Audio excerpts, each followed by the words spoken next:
کبھی سوچا ہے کہ قرآن پاک میں کتنے نبیوں کا نام لے کر ذکر کیا گیا ہے؟ تو آج ہم اسی عدد کے بارے میں بات کریں گے، ایک ایسا عدد جس کی اسلامی روایت میں بہت خاص جگہ ہے۔ جی ہاں، یہ عدد ہے 25۔ یہ ان پیغمبروں کی تعداد ہے جنہیں اللہ تعالیٰ نے اپنے کلام میں نام لے کر عزت دی تاکہ وہ ہم سب کی رہنمائی کے لیے ایک روشن مثال بنے۔ اچھا، تو اسلام میں نبی کا مطلب کیا ہے؟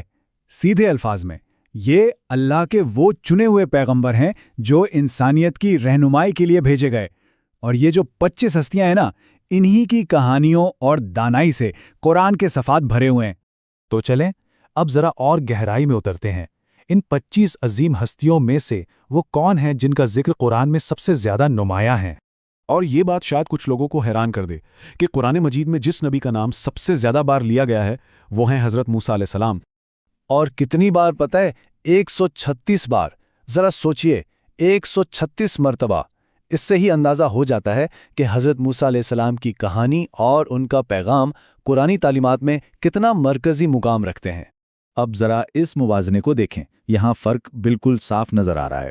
حضرت موسیٰ علیہ السلام کا ذکر حضرت ابراہیم علیہ السلام سے بھی کہیں زیادہ ہے۔ یہ ہمیں بتاتا ہے کہ حضرت موسیٰ کی کہانی، جس میں صبر، ایمان اور ظلم کے خلاف جد و جہد کے سبق ہیں، قرآن کے پیغام میں ایک بنیادی حیثیت رکھتی ہے۔ چلیں جی، اب وقت آ گیا ہے کہ ہم ان تمام 25 مبارک ناموں کی پوری لسٹ دیکھیں۔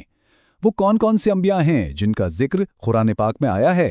تو یہ ہیں وہ 25 نام: آدم، ادریس، نوح، ہود، صالح، ابراہیم، اسماعیل، اسحاق، لوط، یعقوب، یوسف، شعیب، ایوب، ذوالکفل، موسیٰ، ہارون، داؤد، سلیمان، الیاس، ایلیسا، یونس، زکریہ، یحییٰ، عیسیٰ اور ہمارے پیارے نبی محمد صلی اللہ علیہ وآلہ وسلم۔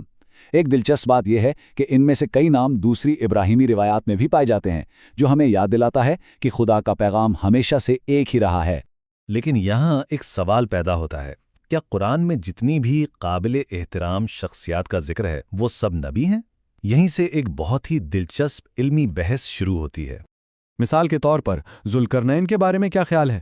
یا حضرت عزیر یا لقمان حکیم؟ ان سب کی کہانیاں بھی تو حکمت سے بھری ہیں، تو سوال یہ ہے کہ کیا یہ بھی نبی تھے؟ دیکھیں، اس بارے میں علماء کی رائے مختلف ہیں۔ کچھ کہتے ہیں کہ وہ نبی تھے، جبکہ دوسرے انہیں اللہ کے نیک بندے یعنی اولیاء مانتے ہیں۔ اور یہی بحث اس بات کو اور پکا کرتی ہے کہ وہ جو 25 ناموں کی لسٹ ہے نا، وہ بہت خاص اور بالکل واضح ہے۔